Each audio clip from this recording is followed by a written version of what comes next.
of my NBA DFS journey this season, already into night 10. It has been an up and down season to start so far. Just still figuring out rotations. Now we have a decent chunk of data to look back at things like pace, what players are in those rotations.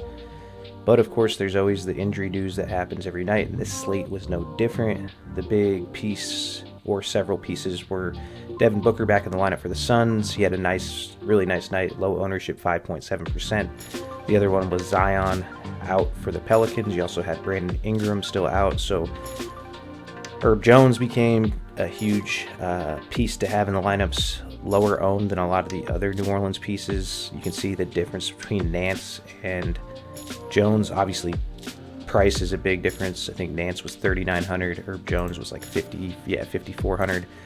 So that was a big piece to have. And if you had Nance, which a lot of us did, that didn't work out. So Valanciunas did work out. So you can see how that injury news, how that impacts who's going to get those bumps in fantasy scoring throughout the night. And the big pieces there were Herb Jones and Valanciunas.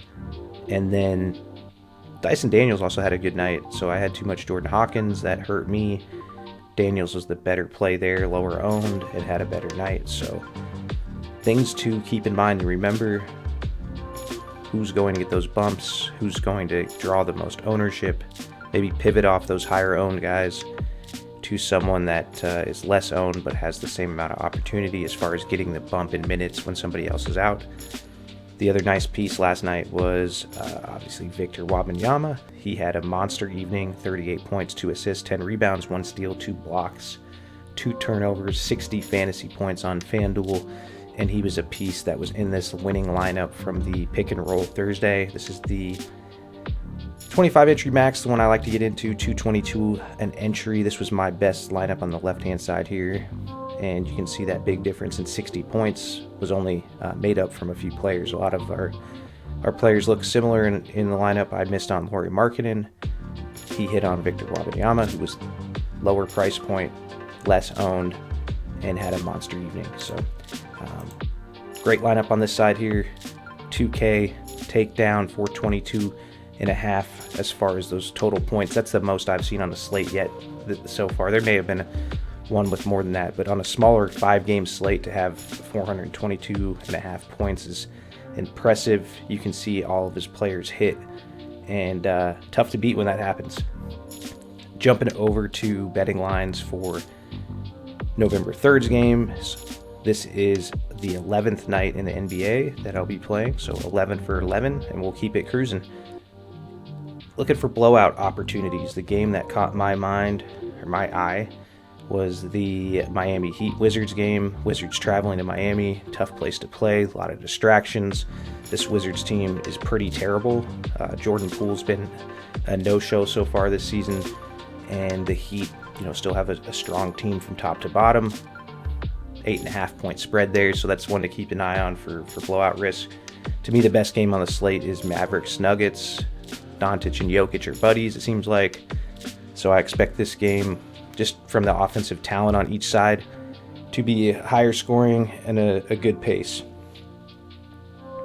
Grizzlies Trailblazers, another game that caught my eye, only because the Grizzlies are 0-5 this year, and this is a short spread against a shitty Trailblazers team. So, do what you will with that information, but man, Memphis is 0-5. That you have to imagine that they're ready to get on the board with a win this season, but they've been terrible so far. So that one also sticks out. You got Warriors, Thunders, SGA's out tonight. Who is that ownership going to shift to?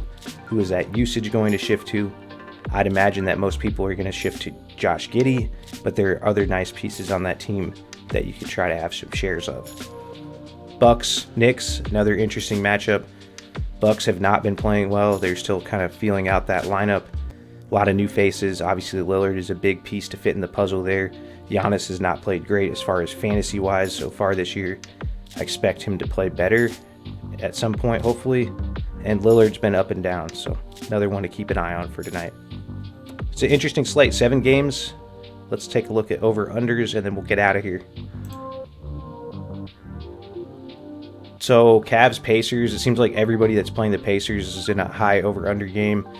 They just haven't been playing much defense, and their pace, I'll have to check that. I haven't looked at their pace yet, so I'll have to keep an eye on that. But based on what I've seen, it's more up-tempo than some of the other teams that are on the slate tonight. The other high one, I mean, there's a lot sitting 225, 226, right around that range. But the other one, obviously, Nuggets, Mavs, 228.5. That's one to target. Awesome. Well, that's tonight's 7-game slate. Good luck out there. Keep following along as I go through every NBA slate throughout this season. And thanks for following along.